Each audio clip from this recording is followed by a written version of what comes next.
Hello, welcome back to my channel. It's been a minute. My hair is brighter, my soul is darker. It's been a rough couple of weeks, you know. Thanksgiving, Christmas is coming up. We also had a big snowstorm in Wisconsin over the weekend, so now there's like snow everywhere and it's like officially winter, like winter. I can't deal with that. Anyways, I love it here.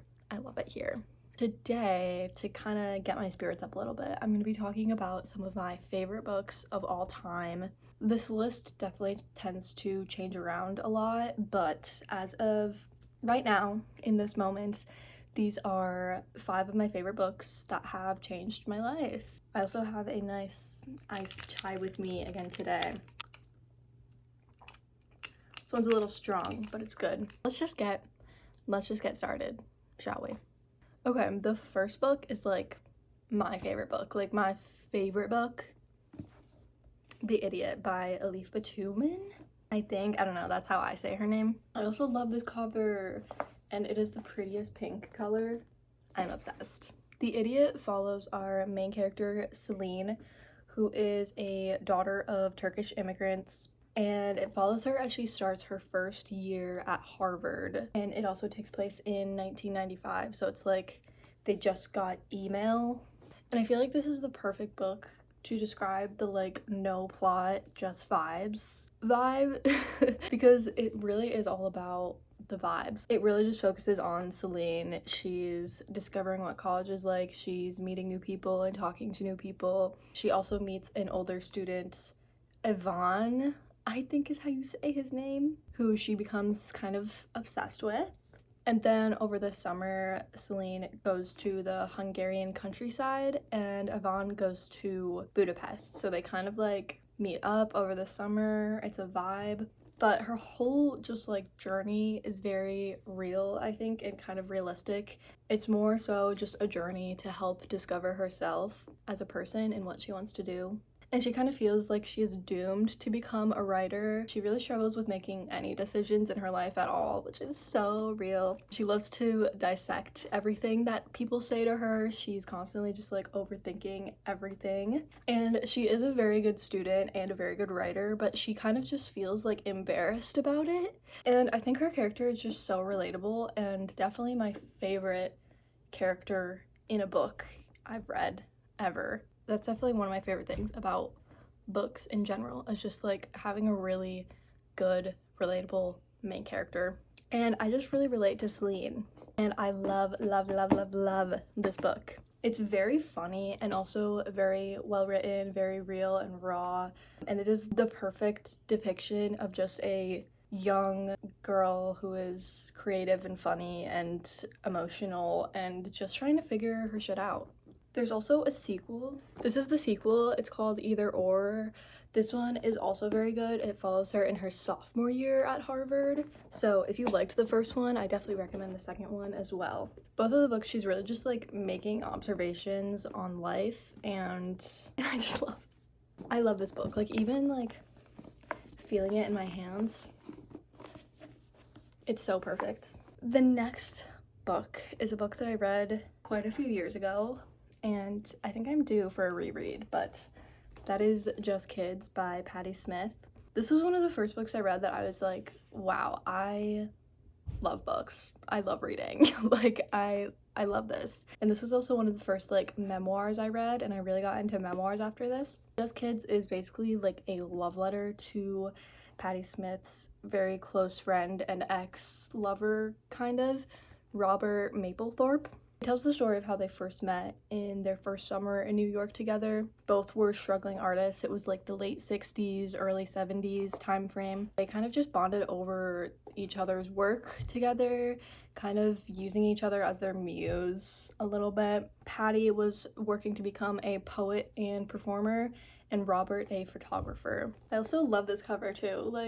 But Patti Smith is obviously an amazing writer, and her writing is so beautiful. They also lived together at the very famous Chelsea Hotel. You're not Dylan Thomas, I'm not Patti Smith, this ain't the Chelsea Hotel. And just like the whole vibe of like New York in this time frame I think is really interesting.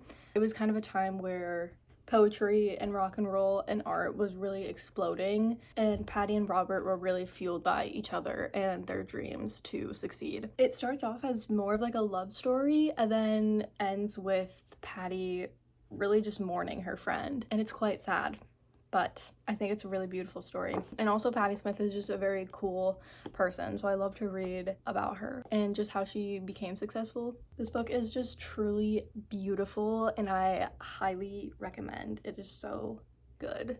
And it also includes a lot of Robert's photos. Let's see if I can find any, like, and also some of her poetry. Very cool touch. Highly recommend this one. Okay, next up, this one's a little bit of a weirder one. YN by Esther Yee. I fucking love this book. Also love this cover. So cute. This book is freaky and confusing and weird as fuck, and I love it.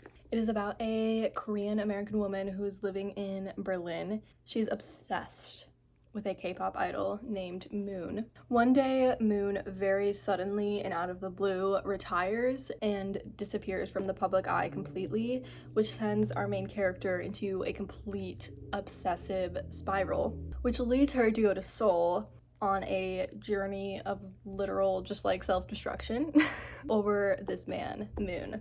Because our girl is just weird and crazy and obsessed as fuck, but honestly, aren't we all? This is like so real and relatable to me because I have had so many like soul-crushing celebrity obsessions, if you will. So I just love this whole book. It's very relatable to me and I think it's really funny too. But what makes this book even more special too is there are parts of it written as like YN fanfiction, which if you didn't know is your name. So it's like inserting yourself into the fanfiction.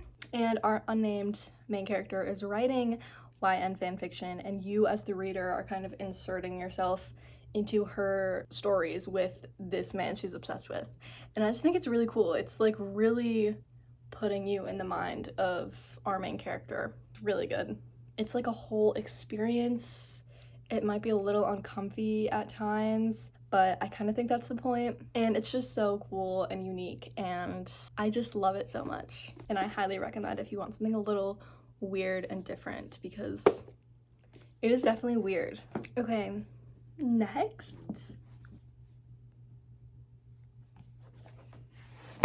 Yeah, okay, I love this book. This is an extremely polarizing book on social media, and it's funny because I was looking through the Goodreads reviews and it has a pretty high overall rating on Goodreads, but all of the top reviews are 1 star. Don't let that fool you though, because this book is amazing to me. Some people hate this book with a passion. It's trauma porn, it's soul staining, I even saw, and triggering. Yeah, I get that, okay? If you know you'll be triggered by this book, definitely don't read it because there are some very triggering things in this book. So look up trigger warnings if you need. But to me, I love it. Oh, and this is A Little Life by Hanya Yanagihara.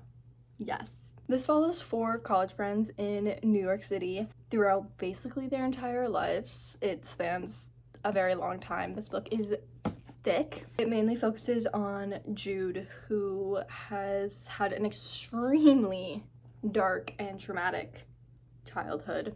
And there are some very, very hard parts to read that are kind of telling stories from his past, but it's all a part of him and it's a part of his past and he can't change that. The story really explores the bonds of the friends and Jude as he's trying his best to heal his trauma. And it is so sad. It's so sad, okay? But the thing is, I love sad books, and I hardcore relate to sad characters, so of course I enjoyed. I think a lot of the writing in here was really relatable to me, and it was truly beautifully written. The characters feel so real to me, and maybe it's just because you spend so much time with them because it is so long. But it's just a whole experience. This book is a whole experience.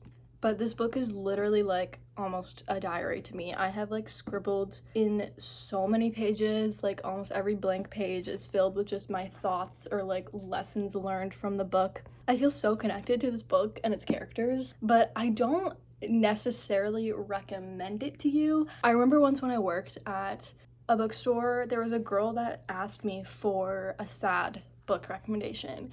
And I was like, okay, well, how sad? And she was like, really sad. And obviously I thought of this book, but I just could not bring myself to recommend this book to someone because I feel like you really need to know what you're getting into and you need to be prepared. So I don't necessarily recommend this to you, but if there is a time in your life where you feel like you need this book, read it. I just really needed to talk about this book because I love it so much. I love it so much. Thank you for listening. Moving on. Okay, the last book we're talking about today. This is probably the best book that I read this year, Martyr by Kaveh Akbar. This is about Cyrus, a man in his early 20s who's just recently recovering from addiction. He is a poet and a writer, but he has a job as a medical actor, which is like the person that you basically pretend to be a patient for medical students to like help them learn. Cyrus is obsessed with the idea of martyrism because when he was a baby, his mother died on a plane that was shot down by the US military. And he feels a lot of sadness over what he lost and what his father had to deal with as a single parent. And he can't really find any other way to cope about it than to write. He ends up flying to New York to meet with an Iranian artist who he feels that will kind of make him feel more connected to his mother because his mom was Iranian and will just give him more answers. I love this. It's so well written and very beautiful and unique. And I think it's a very important story with lots to say on our world and life and death. I really enjoyed this and I highly recommend. I think it's very good. I love it. Definitely the best book I read this year. That is the last book I will be talking about today. I hope you enjoyed. I probably will make another part to this someday because I have lots of favorite books, but I really hope you enjoyed and maybe were inspired to pick up a new book. Let me know in the comments if you read any of these and your thoughts on them. Thank you so much for watching. I hope you guys are having a good winter. We're gonna get through this together. Thank you for watching. I will see you in the next one. Bye.